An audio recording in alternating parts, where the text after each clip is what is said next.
Yeah, so I'm excited to talk to you guys today. As Enrique mentioned, I am the head of people at Notch, which is a startup company in New York. And I'm wearing a button-up shirt for the first time in 5 weeks, which is exactly how long I've been work from home. So you guys are welcome for that. But no, I'm excited to share with you guys something that I think is very important to Enrique's point, which is how to avoid putting DEI and belonging on the back burner during this crisis. So DEI is often seen as a forward-facing strategy. Often in many organizations, DEI either sits under marketing or has a marketing lens to it. It also has a hiring lens. So as hiring freezes increase over the next few weeks, as the economy kind of balances itself out and shows where it's headed, as well as marketing budgets and HR budgets start getting tightened and lines must be cut, diversity, equity, inclusion, and belonging like kind of hang in the balance. So it definitely is important to continue to focus on them. And so I'm going to share some ways in which to do that, some questions to ask yourself, and some things you're probably already doing where DEI and belonging should be tied into. I do have the live feed on my phone, so I'll try as best as possible to follow along and answer your questions. But definitely please comment them below throughout the presentation. So basically I wanted to start by answering questions. So why is DEI important during this time? Obviously we know, if you've watched the news, that different groups are affected by this crisis differently. So there is massive inequity to the way in which this crisis is affecting people. And so when you look at your own organization, I encourage all HR people to assess part-time employees, employees of lower income, employees of higher income. Right now in my organization, I have a lot of employees who are now the sole breadwinner for a time being, while their other partners either out of work or their work has diminished. So I think it really is important to do an assessment of how each of your groups in your workforces are affected by this crisis. You can also do this from a team perspective as well. Sales is probably affected by this crisis. Engineering might not be. Engineering might be used to being remote. So just recognizing that in the same way as if you have partial remote workforces, as well as, partial in-office workforces, those teams will be affected differently as well. So I think an assessment of and an understanding that every team and every person, whether that depends on their background, their experience, their life experience, their family dynamic, or the work that they do at your company, are all affected by this crisis differently. Two, I think that there is a lot of downtime, despite this being kind of a rush and a wild ride, and a lot of times it feels very hectic. There also is a time for reflection, and I think that this is a time that, Enrique and I were just chatting about this before I hopped on, where, we have been kind of put in a unique position to kind of force ourselves to approach the future of work faster than we had, anticipated. So, overnight, 97% of companies went remote. And I'm sure a majority of them thought they couldn't do that. And so I think it's a time to really reflect on what is important to your company. What are your policies and processes around DEI, and what are you centering? Like, what is your goal in those processes? And then how can you better impact your your onboarding process, your hiring process, all these other processes? Take time to reflect on them and review them from a bias-y perspective to a overall inclusion perspective. Then preparation for work post reintegration. So I know it kind of seems crazy to already be thinking about this, but that's how my brain works. But basically, what is the future of your workforce when reintegration happens? Are there people that were furloughed that you're going to rehire? And if so, how are those conversations going to go? Are there people you're going to invite to be more flexible in their work from home process? What is that process going to look like, and how are the different groups affected by that reintegration? And is it a fair and equitable reintegration for everyone? Next, I think this is a time where we're going to find out what companies really value. So, it's one thing, DEI has been buzzword or has been buzzwordy for some time, and every company has some sort of equality, some sort of inclusion, some sort of diversity language, either on their website or internally. But I think now is when kind of the theater to the fire, and when budgets are on the line, and when the economy is questionable is when you really see what does a company truly value, what is their actual mission and purpose, and what do they prioritize internally as well as externally when it comes to DEI. And I want to just stress that it is not more important right now. DEI has always been important. It will always be important. Its importance should always be at the same level, but the urgency has increased. For many of these people, it's life or death when it comes to healthcare for trans people or for people of color, when it comes to racism that Asian Americans are facing currently in our country. A lot of this is serious life or death circumstances. And so the urgency for this and the need, particularly when people are less in front of one another and are communicating only online or via video format, is even more dire. So what is happening that DEI can be looped into? I'm sure any of you, whether you be business leaders, whether you be HR people, marketers, are all doing a lot right now, COVID related or otherwise. And so I think it's important to bring DEI into that conversation. So what changes are in process? What changes are you making? And how does that impact diversity, equity, and inclusion? What are your expectations for employees during this remote environment?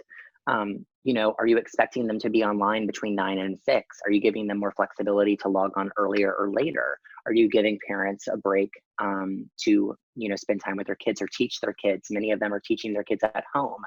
Are any of your employees caregivers and need to take more time away from the day? So how is DEI or how are you being inclusive and equitable in your work from home expectations? Getting a sense and a strong handle of employee engagement and team morale. Definitely, I think we all do employee engagement surveys. I've done a handful over the past year, but I'm really leaning into team morale right now. And I know that team morale often comes with a cost, whether that be like a happy hour, whether that be an event, whether that be a company offsite, a QBR. All those things cost money. We're in a fortunate position now where, you can do like my team did, Zoom bingo, where they had a row of 5, and they literally had 25 people doing Zoom bingo. It was free. So, I think that team morale can really get creative during this time, and it can be even more inclusive than normal. A happy hour sometimes can't be attended by parents who have to go home to their kids.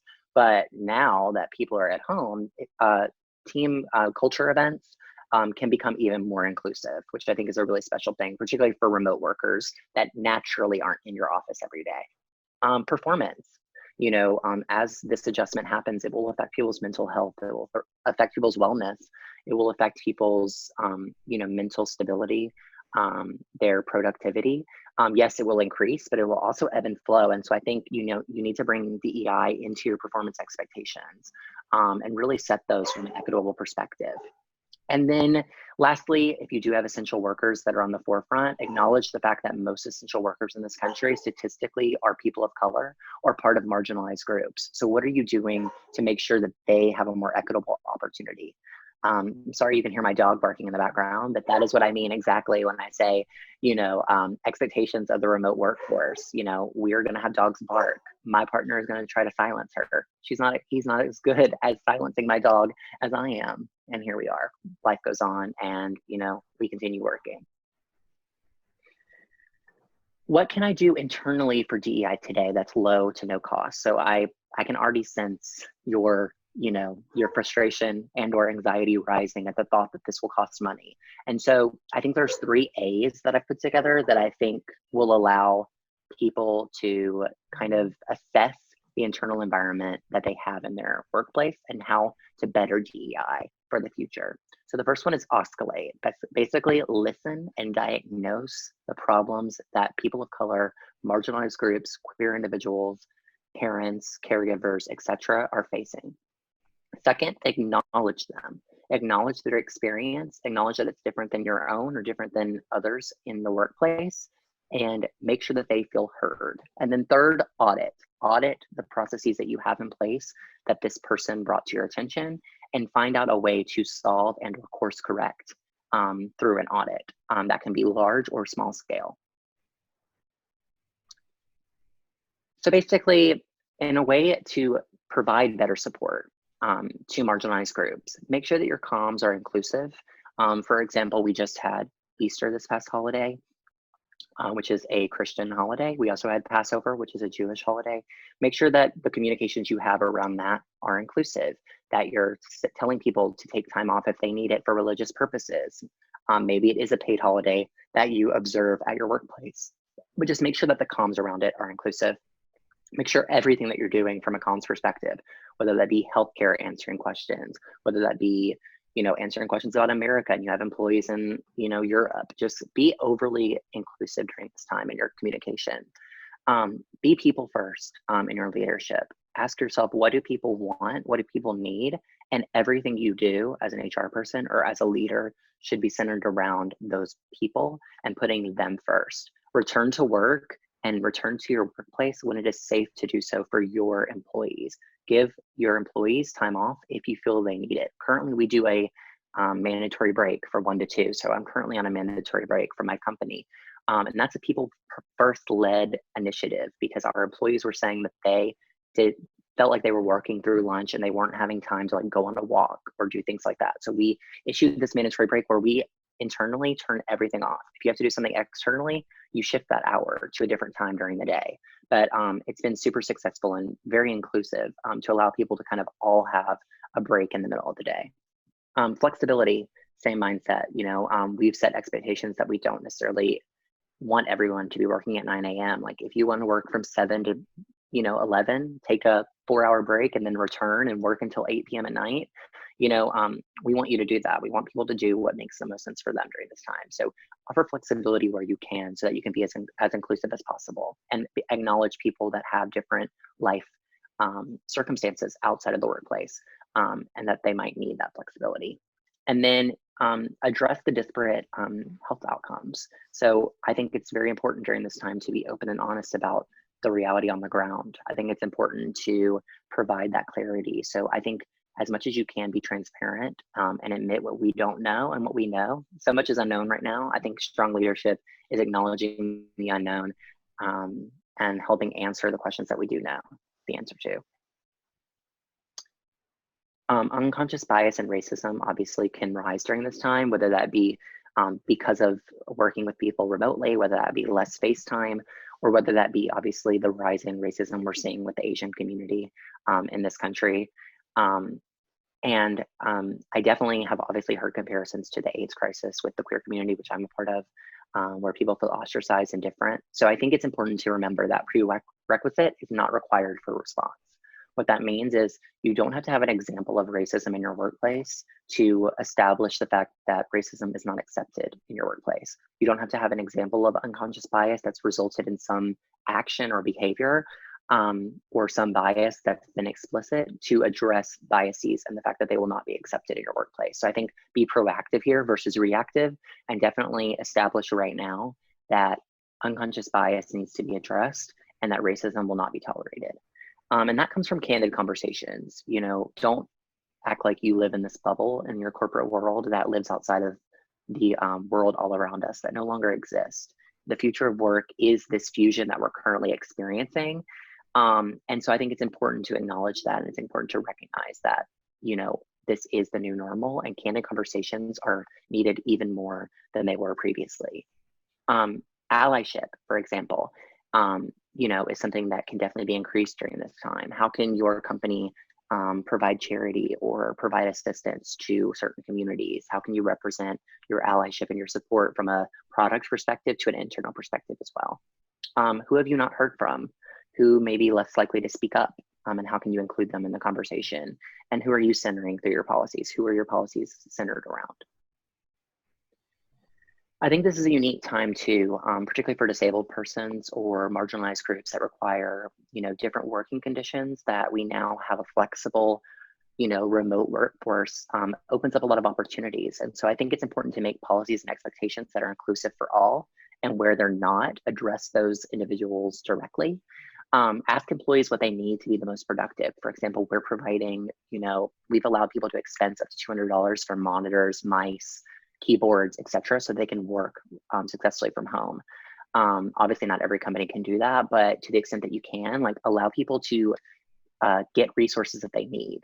And that could include anything from an employee assistance program to teledoc services to remote tips on how to be the most productive to workout classes, wellness, etc.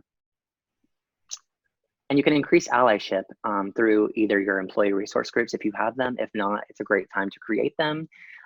During lunch and learns, for example, we do mental wellness lunch and learns at my company where we sit down and we talk about anxiety. We talk about social, anxieties, depression, imposter syndrome. Those are some past topics, but we've also done one centered around COVID and the anxieties that people face during COVID. And it's been a really great opportunity to just have an off the record discussion with employees about how we're feeling and what we're going through. And everyone always walks away feeling like they understand each other better. And then centering exercises, basically looking at the policies and processes that you have in place and center them to the people that you have in your workplace to make sure that you're an ally to them and that your policies support them. You can also audit processes during this time. And I think that's a very important thing to do, as I mentioned before. So your hiring process, it now can be more inclusive because I'm sure you're doing Zoom interviews. People aren't going to have to take off work. People aren't going to have to find a babysitter. People aren't going to have to, make up 1,000 excuses to get to your office and interview in person. And so I think hiring right now can be even more inclusive than it could have before because we're having to do it over technology. But I think you should look at your hiring and your onboarding processes to make sure that they're inclusive to everyone, to make sure that you're giving people the opportunity to speak up and include their voice in the conversation about their disability if they have one, about their, life and life conditions outside of work, about their questions about healthcare, etc. So if you are still hiring and onboarding during this time, make sure that you provide additional resources than you normally would. But if you're not, make sure you take this time to audit your process and how this learnings of COVID can impact those. And then lastly would be performance reviews and layoff conversations. So obviously performance reviews should always be inclusive, but I think it's important to note during this time, has productivity increased because people are at home? Has productivity decreased on certain teams? Has mental wellness seemed to decrease? Has morale decreased? Use those metrics in your performance reviews and your one-on-ones right now, today, because you want this documented for the future and what you can change and what you have learned. And then for layoff conversations, I think it's extremely important to consider who you're laying off, what background they come from, what experience they have, what resources they've had, and what resources they might not have had as a result of this crisis, what they're personally maybe going through during this crisis. I think all of that needs to be a part of the conversation. Obviously, at the end of the day, companies have to make the decision that they have to make. So I'm by no means saying that you cannot lay off people of color, you cannot lay off marginalized groups. But I am saying that it needs to be a part of that conversation and it needs to be addressed and acknowledged, and bias needs to be raised and addressed as well during that process. And so now I'll open it up to some questions. I'm going to look through because I haven't been looking through during this conversation. I apologize for that. And let's see.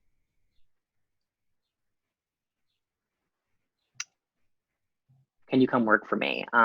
Absolutely. I wish I could hire more people. Unfortunately, HR, as we mostly know, is cost generating. So I was supposed to hire a recruiter this year, and that's been put on the back burner for the time being, not to use my back burner phrase too much. People first leadership is key, and I see a few people mentioning that. How work from home can negatively impact team results. So I definitely think that is also the case. I think there's a lot of conversations happening around working from home being an increase of productivity, because I think statistics have shown that over time. But it obviously, this has been a shock to all of us and a big blow to all of us. Our lives outside of work have all but ended. Our personal lives, our time with family, our time with loved ones, social events, etc. So this is a unique time in the sense that it's not your typical remote experience. And so I think you need to be able to assess, is the negative impact, if there is one, is it because of the world around us on top of our remote work, or is it the remote work itself? And I think that's hard to do right now. I think that should be a part of reintegration, basically assessing, would they be successful if they had a life outside of our workplace and we're working remotely, or is it the fact that we're working remotely? Because obviously this causes anxiety from a health perspective, from a family and loved one perspective, and just from a not being able to alleviate any of your stress through the gym, through social events, etc. So I think it's important to separate the two if you can. many states and communities support to help differently able people work. Most companies can afford the things needed. I completely agree. I think most companies can afford this. And I think obviously your company can do what's right for the financial side of the business, whether that be like you ask people to bring in their monitors after they bought them, whether you consider that like employee property, or whether you consider that, you know, work property. So I think you can clarify and make yourself a little safe there when it comes to the overall investment. But I agree. I think ultimately the most important thing is realizing and acknowledging that our world is going to change after this. And so I think it is an investment for the future, regardless of how you know, regardless of how you iron out the details when it comes to giving people the resources they need. I think, yeah, I think you need to work. Some people ask about like just making sure how to have the conversations from legal / like finance perspective / CEO perspective. I definitely think obviously you need to get buy-in, but I think at the end of the day, off the record conversations are happening across channels, across enterprise companies. Every company is having to accept this new normal. Every company is having children in the background of Zoom meetings with clients, to dogs barking like myself, in a webinar I believe Enrique was on a few weeks ago. My partner walked behind with underwear. So, you know, we're just having to go with it. And so I think like at the end of the day, we all need to acknowledge that the authentic self to work concept is here and it's now, and it's not necessarily beautiful. It can be messy, but we're breaking barriers and we're being more productive, and we're increasing productivity by boosting morale. And the way that we're doing that is by being our authentic selves and blurring the lines between life and work. Though that does have mental health ramifications, which I think is the next thing to assess post COVID.